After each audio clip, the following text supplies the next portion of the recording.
अश्विनीज किचनमध्ये तुमचे खूप खूप स्वागत आहे। आजची आपली रेसिपी आहे न्यूट्रिला सोयाबीन। ही आपली आपण जी सोयाबीनची भाजी बनवणार आहे ती ढाबा स्टाईल बनवणार आहोत।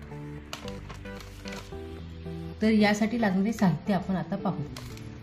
हा उभा कापलेला कांदा, साधारण हा एक मोठा कांदा आहे।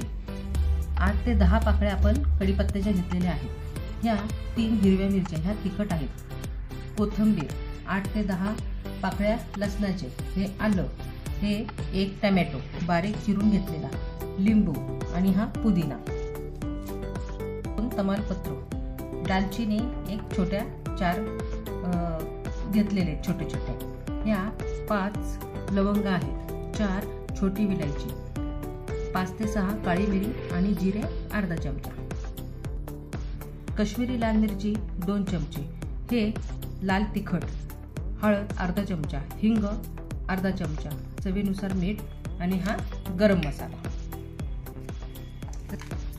मी आपले सोयाबीन भिजत घालण्यासाठी हे गरम पाणी घेतलेले आहे। त्यात ते थोडेसे मीठ सोडत आहे आणि हे आपले जे न्यूट्रिला सोयाबीन आहे हे यात सोडते। एक 10-15 मिनिटं आपल्याला हे पाण्यामध्ये, गरम पाण्यामध्ये भिजत ठेवायचं आहे आणि मग नंतर त्याला चांगलं पिळून एका ताटामध्ये, प्लेटमध्ये काढून ठेवायचे आहे। गॅसवर मी कढई गरम करण्यासाठी ठेवलेली आहे। आपली कढई चांगली गरम झालेली आहे। त्यात मी हे ड्राय गरम मसाले आहेत ना, मी थोडेसे भाजून घेणार आहे।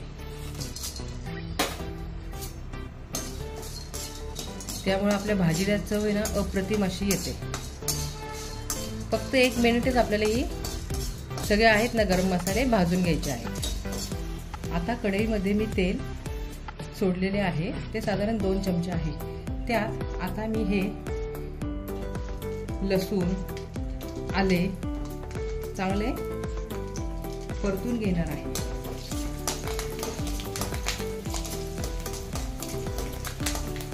तसेच मी यात आता कांदा देखील सोडणार आहे। कांदा, कढीपत्ता, पुदिना, हे आपले टोमॅटो, कोथिंबीर, फक्त ही हिरवी मिरची आहे ना ती मी नाही सोडणार आहे तेलामध्ये। ह्याला आता चांगले 2 ते 3 मिनिटं तेलामध्ये परतून घेते आणि गार होण्यासाठी ठेवते आणि मग हे सर्व जे आहे मिश्रण आपलं कढईमध्ये टाकलेले ते मी मिक्सरमधनं बारीक करून घेणार आहे। त्याच कढईमध्ये मी तेल 1-2 चमचे सोडलेले आहे आणि हे मी साजूक तूप देखील मी सोडत आहे 3 चमचे।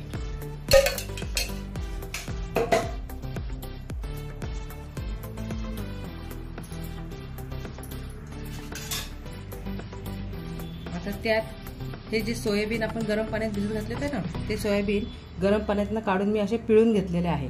आता आपण ह्या तेलात आणि तुपात ह्याला चांगलं छानपैकी तळून घेऊयात आपण या सोयाबीनला, थोडे थोडे करून।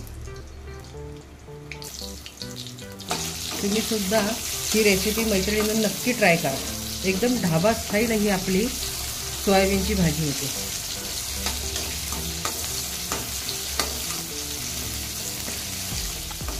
सोयाबीन मी तेलामध्ये तळून घेतलेले आहे। त्याच्यामध्ये आपल्याला हे दही,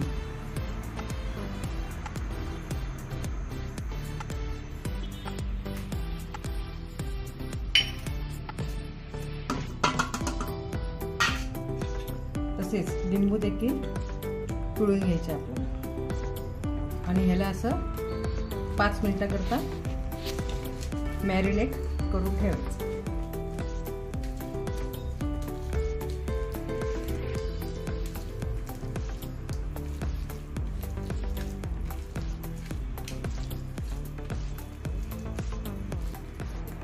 आपण हा मसाला मिक्सरमधनं बारीक करून घेतलेला आहे। आता याला आपण तेलामध्ये चांगला फ्राय करून घेऊया।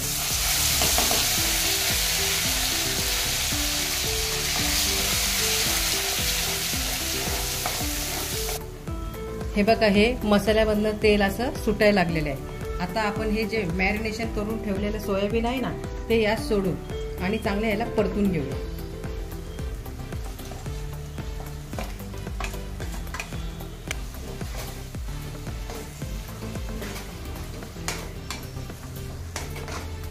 ही भाजी आपण चपाती सोबत भाकरीसोबत, पराठ्यासोबत, नानसोबत आणि भातासोबत देखील खाऊ शकतो.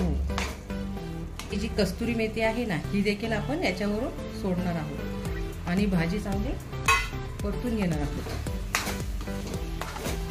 हे आता ताटामध्ये जे मसाले आहेत ना, हे त्याच्यामध्ये मी गरम पाणी टाकणार आणि हे चांगलं ढवळून मी हे पाणी त्या कढईमध्ये टाकणार आहे.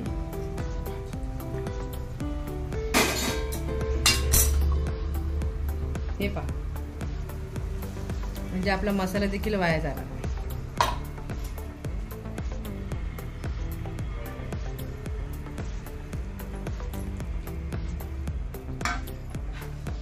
तुम्हाला जसे हवे आहे ना तसे तुम्ही ग्रेव्ही घट्ट किंवा पातळ ही करू शकता.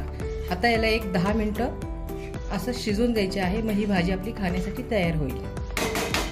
आपली भाजी ही खाण्यासाठी तयार आहे. सगळ्यात शेवटी आपल्याला ह्यात 1 चमचा साखर सोडायची आहे. थोडीशी आंबट गोड चव अशी आपल्या भाजीला येणार. आता ही भाजी मी तुम्हाला सर्व करून दाखवली. प्रकारे ही आपली ढाबा स्टाईल सोयाबीनची भाजी खाण्यासाठी तयार आहे. आमच्या चॅनलला लाईक करा, शेअर करा आणि सबस्क्राईब करा.